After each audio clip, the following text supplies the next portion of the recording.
We've had a number of hearings here about how more and more small businesses are engaging in trade, and it's part of their profit and bottom line is their success or lack of success in trading.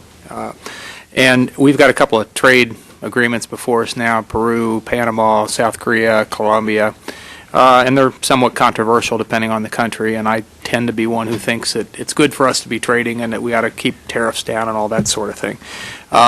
We've also issues such as China artificially manipulating their currency has been, discussed. Things of that nature.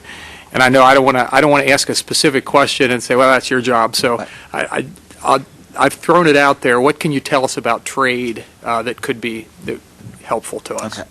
I think that actually having the U.S. economy participate very fully in the global economy is absolutely critical to our economic well-being.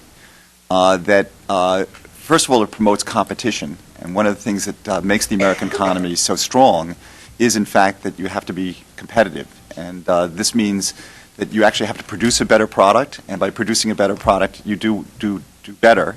And indeed, having competitive markets is really the engine of our productivity growth, because when you have competition, you have to do a good job, and if you don't stay in business very long. So being very open global markets means that if somebody's making a product cheaper abroad, then in fact either you have to get better and improve the quality of your product and lower its price, or you're going to find that you're going to be in trouble and not being able to sell the goods. And what we found is American businesses have been able to perform extremely well, and we have an economy, in fact, that has very high employment right now. So in that context, my view is that trade is something that is an important element in a successful economy, and turning our backs on the global economy would not be very healthy, and would, of course, be very unhealthy for countries elsewhere as well.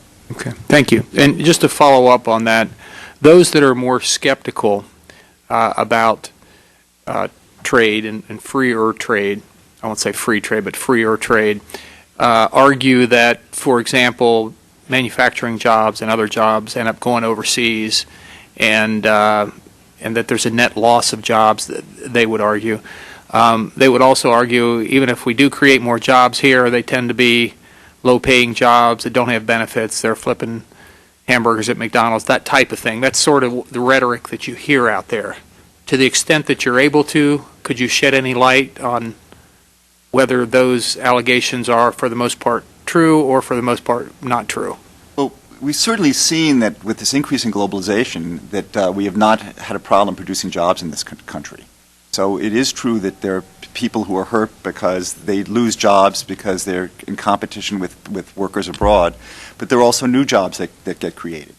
So the issue, of course, is how do we deal with some people that maybe get hurt by this? This is something, again, that I think the Congress has to think about because it is important. But on net, the global economy has been something that has been very helpful to the overall U.S. economy. And that also not only is it and clearly the context of the U.S., our ability to actually come up with good ideas and actually have them used abroad is also helpful to countries elsewhere. So in terms of employment, certainly we're an economy which in fact has had employment grow very substantially over time, and in fact during this period of increased globalization, employment growth has actually been very rapid in the United States. Thank you. And then finally, relative to spending and the national debt and our deficit that we still have each year, some would argue that we still have a few $100 billion deficit each year, and to some extent it went up. We had it balanced, which was one of the main things when I came up here in the contract with America. That was one of our main things: balance the budget. It got balanced because of Congress and President Clinton. I'll give him credit as well. Worked together, got it done. Some credit. Not all the credit, but at least some of it, okay?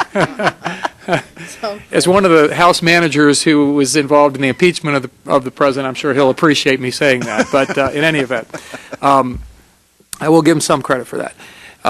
Now, unfortunately, since that time, we had September 11th, we had the stock market, plunge, we had the bubble burst of the internet stocks and all that stuff, and we're now fighting a war in Afghanistan and Iraq, and we have additional expenditures, et cetera, et cetera. So the deficit shot back up, and it seems to be coming down again, although not as fast as a lot of us would like it to.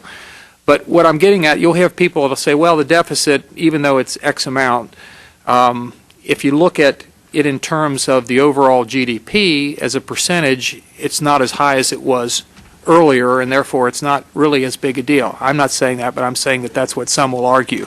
And the impact that all that has on the economy and job growth in the future, could you comment on that? But again, I think this issue of fiscal sustainability is very important. And in fact, the point here is it's not just what the deficit is now, it's the long run fiscal sustainability that's very key. And in fact, it's not just our current spending versus revenue, but also what kind of obligations do we have in the future? For example, Social Security and Medicare. And this is something that I think is something that I do worry about. I think it is something that should be a major concern of Congress. But then how to actually deal with this and get fiscal sustainability to happen, that's why you get paid the big bucks. Okay.